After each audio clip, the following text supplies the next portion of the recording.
Once again, I'm reminded why.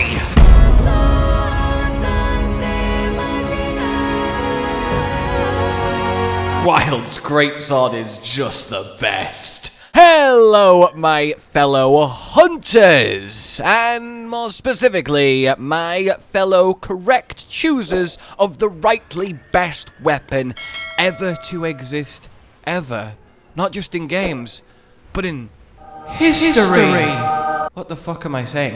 In any case, I didn't expect to be saying any of that, mostly because it was really silly, but also because I didn't think that At Uth Duna would lead to an upgrade of our best set, or at least an upgrade to one of our best sets, because let's be honest, peak performances kinda, for the most part, absolutely garbage, and, well, we're not exactly going to swap to mantle spamming with tool specialist unless something very weird happens. So Uth Duna at Tempered Gamma would have had to get some real splashes of random skills that the original set doesn't have, like, I don't know, that couple of agitator, to maybe have a chance. And that chance was there, and that chance has flourished into a beautiful EFR increasing flower that we may pluck for % more DPS in our monster hunting. Look, the point I'm trying to make is that, yes, we have got an upgrade, which means I'm here to talk that upgrade,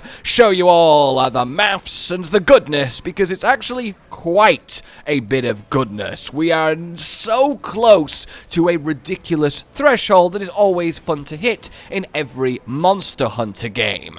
And before we jump right into it, I do want to say that, in general, Great Sword very much remains in the kind of place it was from the release of Title Update 2, so I will link, you know, the big major update to Great Sword from Title Update 2 down below, as if you've not seen it, that'll give you a lot of base context for the sets we'll just be jumping in and talking about today, and weapon choice and all of that stuff is as it was there, i.e. a Artian with 5 critical boosts, a focus and a handicraft decoration, a sleep, and 4 attack and 1 sharpness. This is still reigning supreme as I went over. So, armor-wise then. At least, armor-wise in a second. I do want to check in and see how you guys are finding Uth Duna Arch Tempered Edition with your greatsword. I actually think it's incredibly satisfying. Uth Duna kind of fights like a greatsword. Slow, deliberate, you know, you could argue charging up slams that you can respond to really well with tackles, with offsets, with perfect blocks, and it results in some really satisfying dancing gameplay, at least to me. I think Uth Duna really matches a more slower, deliberate weapon like greatsword, as opposed to your fasty stuff that perhaps Archray was more suited to, because with Archray, with all the follow-up explosions, we basically didn't get to do half our moveset, because as soon as we went in to the follow-up, say you get an offset, that's all well and good, but you try and get your free true charge, and oh, the ground is blown up in lightning. It was an experience, not a bad one. It was refreshing to be forced to play in a different way, focus more on leaping slashes and so on, but this with Uth Duna feels like a right knockout match, blow for blow, and has been an absolute pleasure to learn. In any case, that aside, just wanted to check in, see how you guys are finding it. Let's actually now get into this set improvement. So this should look quite familiar to you. Your 3 Ray Dow and your 2 Gore, your full agi, your counter-strike, maximum might, antivirus, and a cheeky bit of latent power. Latent power which at the time of AT Ray's release we of course thoroughly tested. You get about 66% uptime with his 2 sets, and it turned out it's actually quite a fair skill. Can be annoying to work with, and that's why we always provide alternate builds that don't need it or use it, but with fights getting longer, monsters hitting harder, it's just getting kind of better and better, and we sort of need to accept that. In any case then, this remained, even with Title Update 2, the pure technical highest EFR greatsword set. It came in at a very, very respectable 489. And that was ever so tantalizingly close to that 500 threshold. So know then that we are now a little bit closer. Introducing Gamma Ray Helmet, Lagiacrus Chest, Gamma Ray Gloves, Lagiacrus Waist, and your Gamma Uth Duna legs. The talisman slot's empty for a reason I'll explain in a moment.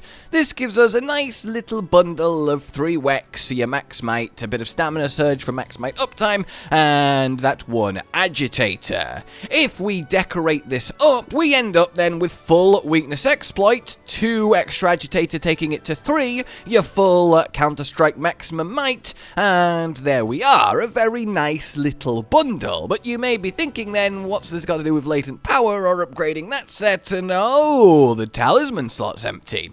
So what you can do is something like put in your final 2 ranks of agitator with the agitator charm, and indeed that is entirely the way to go if you don't want to deal with latent power. But what you can do, and what is technically better, mathematically speaking, and that's what I'm always here to be speaking at you, is the upgraded level 3 from Ray Dow, well, latent power talisman. We swap those 2 ranks of agitator for 3 ranks of latent power. 3 ranks of latent power is 30% affinity. At 66% uptime, that's near as damn it 20% affinity, which is really good for just using your talisman slot. We still have that 2-set ray bonus, which is really nice, so we can still get that 66% uptime, and Bob's your uncle.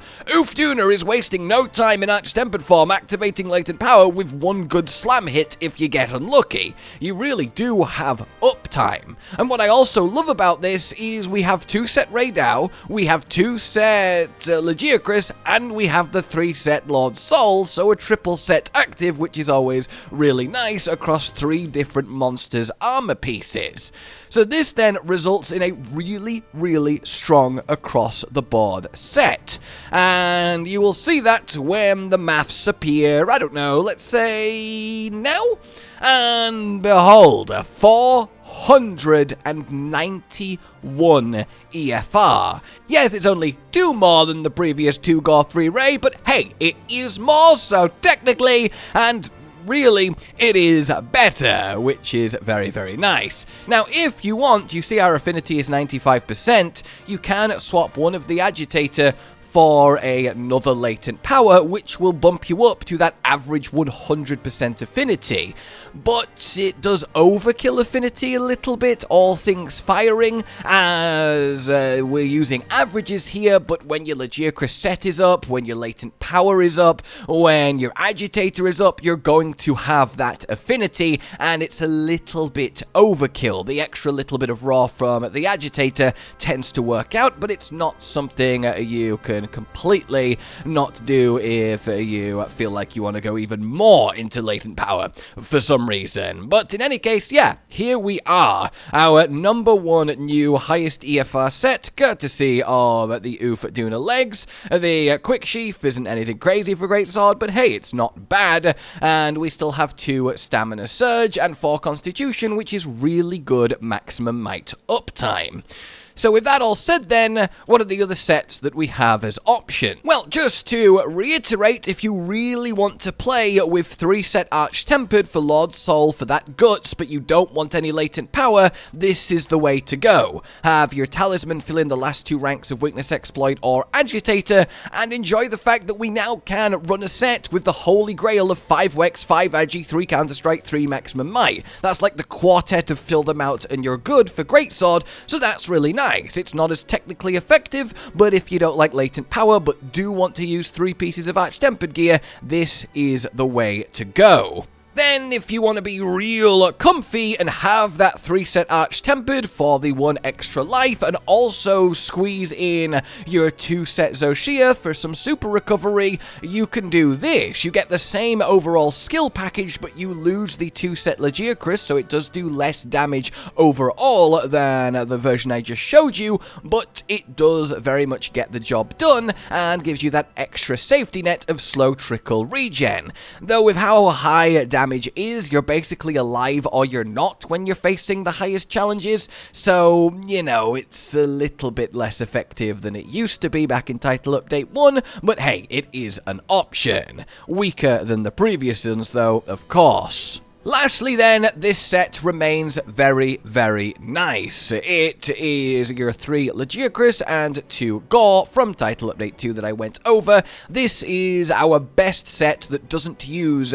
Arch-Tempered and doesn't use Latent Power. But we're not doing that just because it doesn't use them, just to be different. This, I would argue, is either just our best set if you want the overall package with a nice balance of damage and comfortableness, or definitively our second best set if you want to look at pure damage output. It comes out at only, air quotes, 479 EFR, but as I said last time, because it has that 3 stamina surge and the 4 constitution, we can roll twice without dropping maximum might, we can roll tackle into strong charge without dropping maximum might, so this does technically have better and more maximum might uptime than your other options, which is nice. It also doesn't come with the defense down of running 3 pieces of Arch-Tempered, though it does play back in to gore magala and having that antivirus, so there is that to think about.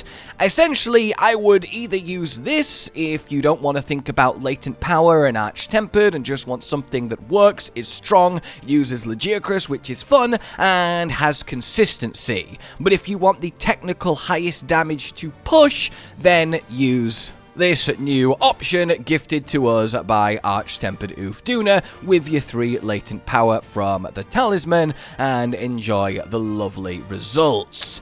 Either way though, it's nice that we have gained a few more ways to Great Sword in this Arch-Tempered / Flame Fate update, and I'm really, really happy about that. This is something you can apply to a lot of weapons and a lot of sets too, so yeah, very, very nice. Let me know what you think, let me know how you're enjoying it, and until next time, well, like, if you have enjoyed this, subscribe and hit the bell for more, consider supporting the future of the channel on Patreon down below, and until we meet again, a goodbye. Josh, Cotton, and Hollow with the videos, dropping the humor like a hammer on your tippy toes, bringing entertainment on a daily arrangement to take our insanity and turn it into entertainment. Yes, I said entertainment twice, to reiterate that it is nice to look into your faces on a mostly daily basis when you let us in your homes to make the whole world a stage. Goodbye.